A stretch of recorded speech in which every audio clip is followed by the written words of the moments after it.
point of contention about her novels of ideas, starting with We the Living. Later, she would often say, whoever tells you to exist for the state is or wants to be the state. A quote I love, actually.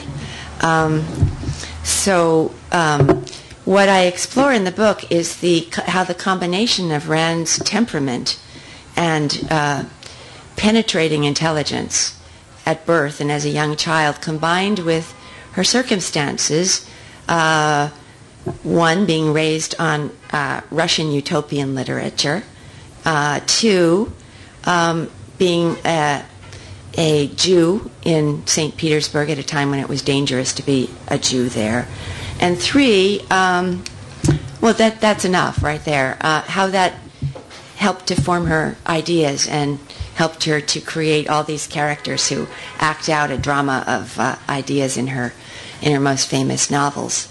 Rand was 12 years old when the Russian Revolution happened, and her father went on strike, as she called it, as so many of her characters in Atlas Shrugged do, and never worked again because he wouldn't work for the communist government. He was proud and honorable, and she respected that decision. She and he spent the next few years sort of communing over their ideas about what constituted a decent world in which to live, while they watched the world they'd known torn apart all around them. They went to the Crimea to way down to the Black Sea for a few years, hoping that the Russian Revolution in the north would fail. But in the early 1920s, the Red Army invaded the Crimea, and that was the end of that. They went back to St. Petersburg on a train that very much resembled the train in the opening sequence of We the Living, if anybody has read that. And if you haven't, I really recommend it to you because it's a beautiful book and different from Rand's later work, although with the same themes, of course. She came to America when she was 21 in 1926, and she had some immediate good luck. She ran into Cecil B. DeMille on her second day in California and went to work for the movies and learned English by writing little dialogue boxes and things for the silent movies, which she loved. So next, I thought I would read you how she wrote The Fountainhead, which she began in the late 1930s after she had worked in the theater, in the movies for a few years, and after she had had a play produced in California and then on Broadway called The Night of January 16th, which is an interesting play too. It's never been performed professionally, so you can't see it, but it's sometimes performed in... no, I'm wrong about that. Excuse me, completely wrong. There was another play of hers that was never performed professionally. This one certainly wasn't. It made her a lot of money, which she lived off during the Depression. After that, she had the money to settle down and start to work on The Fountainhead. And I thought that I'd read you just a little bit about how that took place.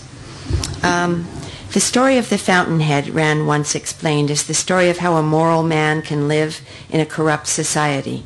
Howard Rourke is The Fountainhead's moral man, of course, and also Ayn Rand's first full portrait of an individualist hero. By vocation, he is a gifted young architect beginning his career. He wants to create bold new buildings, but he is surrounded by frightened conformists and envious schemers who conspire to stop him. When he persists, his most relentless enemy, Ellsworth M. Toohey, an architecture critic and the novel's arch-villain, tries to destroy him, but Rourke prevails. He takes his case for the inalienable rights of the creative individual into court, where a jury of 12 thinking Americans takes his side. He goes on to design and erect the most original skyscraper in New York. As the novel closes, the flame-haired hero perches atop the building's pinnacle, the world and his beautiful wife at his feet. I'm just going to get some water, excuse me.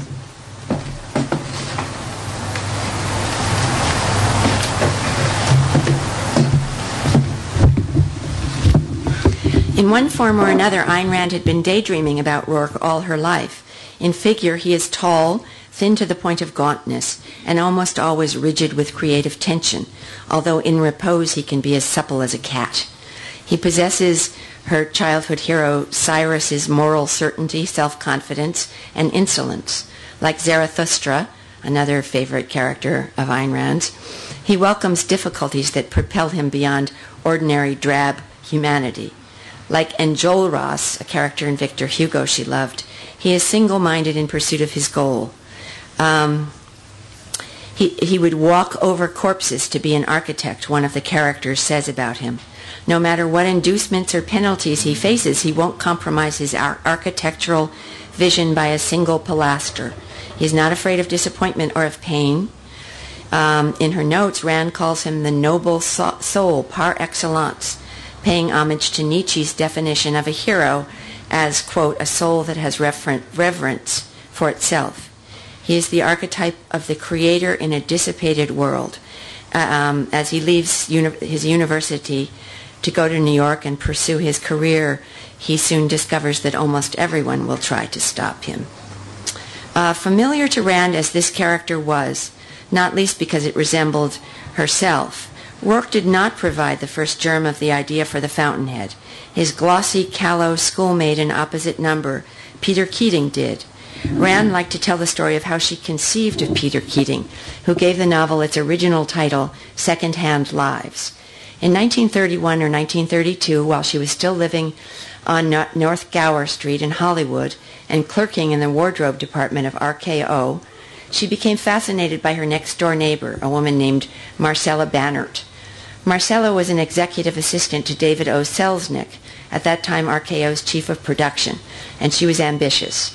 Every day the Russian émigré observed the American go-getter, admiring her obvious drive but disliking almost everything else about her, including her choice of a career. One day, to pin down the differences between them, she asked the young woman to explain what she wanted to achieve in life. Marcella had a ready answer. If nobody had an automobile, she would not want an automobile, she said. If some people had an automobile and others didn't, she would want an automobile. If some people had 2 automobiles and others had only 1 or none, she would want 2, and so on. And she would want people to know that she had more than they did. The conversation was a revelation to Rand.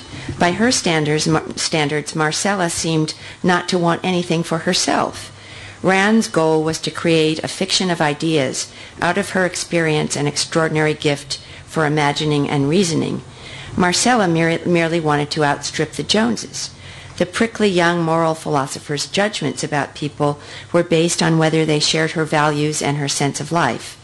Marcella appeared to have no values, except those derived from other people. She prized what they prized and wanted more of whatever they had, evidently to fill an emptiness inside. Although some people might have called Marcella selfish because she set her sights on luxury and status, Rand didn't look at it that way. On reflection, she saw that the young woman was actually selfless, in the sense that she had no authentic self with which to desire or create anything that was hers alone. Marcella's quality of selflessness or lack of passionately held ideas and values explained why she and so many other people Rand knew conformed to apparently meaningless conventions. It gave her the key to a problem that had puzzled her since childhood. Why people who were so much less intelligent and passionate than she was treated her with such unfriendly indifference or even malice, seemingly because of her gifts. Pondering her conversation with Marcella, she concluded that her resolve to do and think what she wanted, so different from what others seemed to want, challenged the premises of their existence. Not only was she a genius surrounded by mediocrities, as her mother had often reminded her in letters, she also possessed a moral independence and integrity that others just did not. Marcella's admission stirred a broader revelation. It explained the psychological source of what she called the collectivist motivation, by which she meant the drive to seek the meaning of one's life outside oneself. Collectivists, she thought, hunger for an all-knowing deity or an altruistic purpose or a dictator to tell them what to do as a fig leaf for their own inadequacy.